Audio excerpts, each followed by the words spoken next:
I am Michael Killen. My guest is going to help us gain some new insights into how California is going to change its climate change strategy. He's going to give us some insights on three major developments, and they are autonomous vehicles, mobile vehicles, and electric vehicles. He's going to give us some insights into new developments in corporations with respect to sustainability. He's going to give us some insights now, but he's going to give us many, many, many more on June 21 at the Silicon Valley Energy Summit at Stanford. My guest is Professor Jim Sweeney, and he is a professor of Management Science and Engineering. I was going to get it. That's okay. Jim, Hi, thank you. Michael. Thank you for having me. It is always a pleasure. And I want to say this must be about the 7th year in a row I will, in effect, be a sponsor. Yeah, absolutely. You're helping people ahead of time understand what we're going to be doing at the Silicon Valley Energy Summit. Very important service for us. But I would like to share some of the benefits I have gotten out of being at 7 of your events in a row. I have met people who have been important to me, people from the state who have grabbed my products, which are art paintings that share messages, and they have installed them in the Governor's Office of Planning and Research. I have gotten invitations from the Governor's Office to put my work up on the Governor's wall.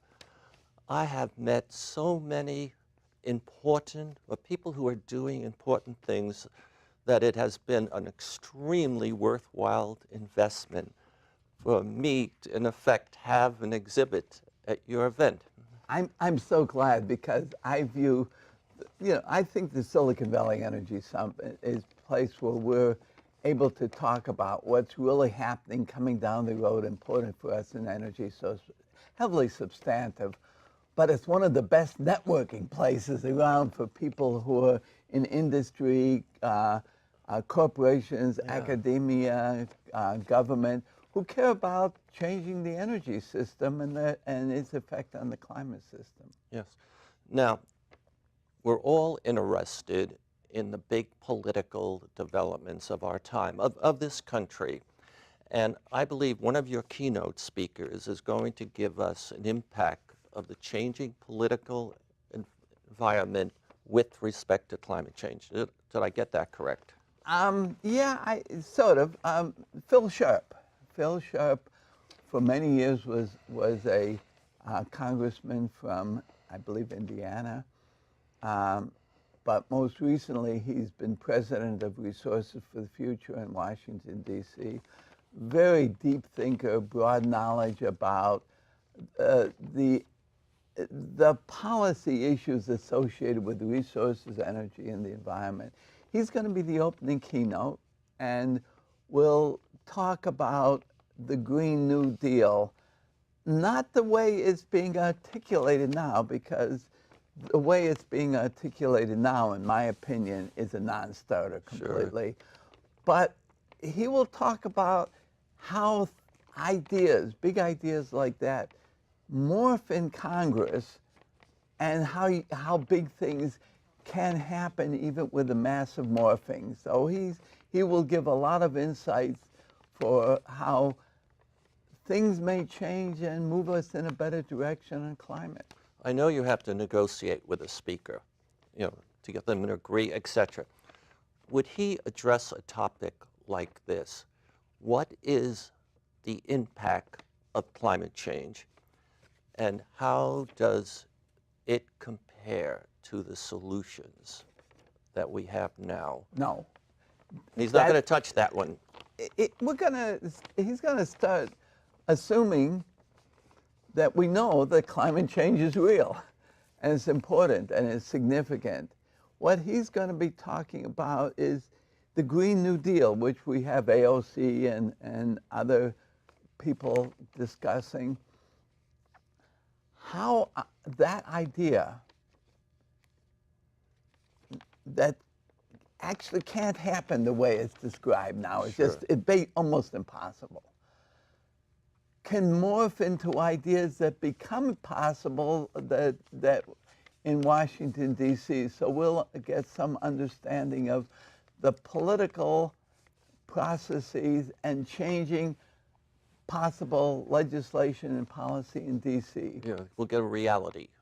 We'll get what we think reality may be over time. And it'll help us see or think we see the future a bit, which will affect how we change our plans. You bet, because the climate change and energy regulation come in two directions.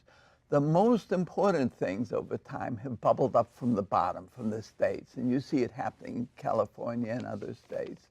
But then you need a reaction at the top level, the federal government. And so when we get real change in the energy and the environment space is when those ultimately start working together. And that's what he'll be talking about, how these might ultimately start working together. So he's your opening keynote speaker. And, Yes. And now I noticed you have a woman in the afternoon closing the event as another keynote speaker. And Yes. That's Kate Gordon. Kate Gordon is the director of the Governor's Office of Planning and Research under Governor Newsom, new director appointed by Governor Newsom. And that's the office where the big plans and policies of the governor from which they emanate. And I don't know what she'll say because she's not been in office for very long because Governor Newsom's not been in office very long. But by June, she will have something very interesting to say about what's happening in the governor's office. But you have been around for quite a while and have a lot of knowledge. You know, the governor's plan has 6 goals. Do you, and you probably like some of them, some of them might be confusing, I don't know. But do you anticipate she's going to make changes to the goals? I expect that there's going to be a continuation of movement towards California continuing to be a leader in climate and energy and clean energy and new energy. Whether they change the tactics or the specific approaches is something I'm looking forward to see because it has an effect on where the state moves, but it has an effect on all the corporations down here and all the people, the things that they have in mind. So I have no idea. And this is a time where we'll get some significant clues on the thinking of the current governor and the administration. I hope. Yeah, I would imagine by June 21, and you know, she's new, but on the other hand, she wants to have a positive impact and come off well and help us all. So I think we'll see a lot of changes. And she's a very good, dynamic person, and so she will be superb in that office, and she'll be a superb communicator to the for the event. A lot of people, including investors, employees, are concerned with the bankruptcy of pg&e. And you're going to have somebody who's going to address that topic? We'll have one session that's directly related to it, looking at the implications of the pg&e bankruptcy. Now, the reality of what ultimately happens is in the hands of the bankruptcy judge. But it's also in the hands of a lot of people who will intervene, a lot of people who are creditors who want to get funds back, a lot of people whose homes burned down. And so we'll have 2 really good people talking about that. One, Mike Florio, who's a former attorney at Turn and has been a public utilities commissioner. Because he's no longer a commissioner, he can talk and speculate about. And Frank Lind, who's used to be a vice president of PG&E, was the chief counsel for the Public Utilities Commission. So they will give thoughts on what the implications are going to be for all of us. But of course, nobody quite knows what's going to happen. This is the second time PG&E has gone through the bankruptcy. The first one was a very simple bankruptcy. It was during the California crisis. They were being forced to buy electricity at a much higher price they can sell it for. They ultimately were going to be compensated for that. So it was a temporary event. This one's different. Those wildfires were massive during the last couple of years. And California has a strict liability law that says that if the utilities equipment starts a fire, the utility is strictly liable for all the consequences of that fire, even if they've been operating prudently in doing that. This is not a transient issue. This is a big issue. So this bankruptcy is going to be complicated. We'll have a panel talking about that. Even though it's the administrator of the bankruptcy that calls a lot of shots, and I guess the PUC, whatever, but will we learn possibly some signs for a breakup of PG&E? Would it be geographic? Would it be line of business? And if it's line of business, you know, there's a lot of forward thinkers who know gas does not have that great of a future. There are many, many, many speculations as to what may happen, whether it will be broken up, and if so, how. There are advocates for almost every position that you can take. I don't know how this is going to evolve. Again, I'm looking for clues as to what may be happening, because what does happen is going to face us all. One thing I'll tell you, we all want electricity. Oh, yes. And we all need to get it delivered, so we need a system, and how that's going to be evolved is going to be really tricky. Okay, and I started the show by saying there's basically a confluence of ideas happening: the electric car, the autonomous car, and what was my other one I had? Mobility as a service. Yes. Think Uber or Lyft or equivalent companies. Now, this is extremely complex, and billions and trillions will turn on this eventually, how things shake out. And so what's going to happen at your event that's going to give investors and corporations and service and utilities new insights possibly on how things may shake out? Well, we're going to talk about, we'll have a panel on the integration of those three. This is one where the whole is greater than the sum of the parts. Think of a future in which you have autonomous vehicles, all electric, and you don't own the car because you have a service like Uber or Lyft or any of the other companies that may enter this space. And so when you call a car, it arrives, but there's no driver. There's no driver. There's one consequence is you're not paying the labor cost of a driver. You're just paying the cost, the capital cost of equipment of the individuals. So one speculation is that for most people, it's not going to be worth buying a car.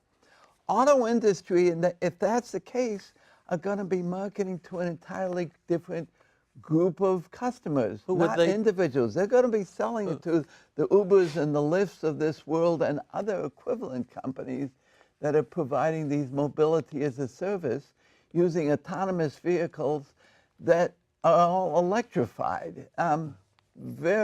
It's going to be a revolution in transportation, and it's going to affect how cities are structured, a whole urban transportation system, how we invest money in automobiles, how companies invest in their product. The implications are going to be startling across the board. In terms of suppliers, I think you mentioned primarily automobile providers like the Lyft, Uber, but what about Bank of America? What about Intel? What about other corporations? Do you envision that they will buy a fleet of autonomous vehicles, and these vehicles will be used as sort of ride sharing and picking up the employees and taking them home? Do you see that? That's a possibility, and these companies are going to be making economic trade-offs. Do they buy the fleet and maintain and manage it, or they contract out with a company? I'm used to saying the word Uber and Lyft, but if this space starts evolving as dramatically as it might, there's going to be room for a lot of new startups and there's new companies doing it with specialized services and specialized working with various corporations here. So the companies are going to have to be rethinking that overall strategy. What about the utilities? How must they start to think when they have to help provide the electricity for the electric cars, for the autonomous cars, and for the mobile? And not only provide the electricity, they have to provide the information technology to manage all these things. And at the same time, one of them's in bankruptcy and other ones are in very risky situations now. So having the utilities play this role is going to be challenging. We realize also that at least on the peninsula and many parts of the state, the retail customers are no longer retail customers of utility. We have the community choice aggregators like Silicon Valley Power and Peninsula Clean Energy and the city of San Jose. All of these are provide the interface with the customers of the utilities. So for utilities, this is a extremely challenging time. Big things are happening that need utilities. They're financially challenged because of the risk of wildfires, and they're losing their customers. Yeah. Community choice. Is that all about customers who want more clean energy than they can get from, let's say, a pg&e or a Con Ed or a Florida Power and Light? Is that what's driving it? The desire to be a good citizen, protect the planet, and get more supposedly clean energy? That's one of the two. The other two is local control. The Silicon Valley, these clean community choice aggregators are generally joint powers agencies run by a group of cities or counties, and that can be much more responsive at the local level, at least in the minds of many people, than a large corporation. So that you have those two things that create a competition for customers for utilities. We have those I shouldn't say traditionally, because these aren't traditional organizations. They're really new over the last few years. Now they're starting innovative programs that will be doing some of the things that we traditionally thought only the utilities can do. Now those are going to be devolving to the community choice aggregators. And we have a panel that has the CEOs of the Peninsula Clean Energy and Silicon Valley Clean Energy, as well as the director of San Jose's Community Power Program. And they've all going to be bringing some very innovative programs, some of which have not been announced, and I'm not even aware of the whole suite. But here we're going to start hearing what during the event, we're going to hear about what some of those programs are going to be, what some of the ideas are, what we can get and benefit from them, and be able to weigh in a little bit in what we think maybe they should be doing over time. again, very, very exciting changes happening. Okay, I'm not sure I can summarize. We're not near the end yet. Summarize what's going to happen there. You're going to have a high-powered thinker from Washington, D.C., give us a new objective view of how politics are changing with respect to dealing with climate change. You're going to have the head of the Governor's Office of Research and Planning, and that is the center for climate change policies in the state. You're going to have a group of speakers who are going to address the bankruptcy and what business opportunities or impacts it's going to have for us. You're going to have a session that tries to develop clear thinking on the automobile industry with the mobile folks, the autonomous folks, and the electric folks. Have I forgotten any that we mentioned? But then I want to go to other things. Those are key things, but that's not all, as they say in the advertisement. But wait, there is more. I believe you're going to have executives or sustainability managers or from 3 different corporations.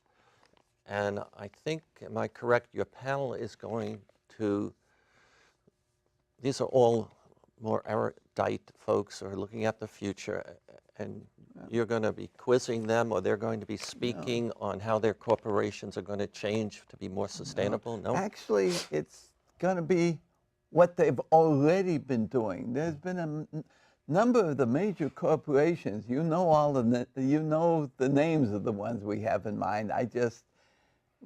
Because not all of them have agreed yet, I can't say which ones, but you'll recognize the names, who made commitments to sustainability internal in their corporation. And those commitments have been resulting in actions that have already been taken, the commitments and actions moving forward.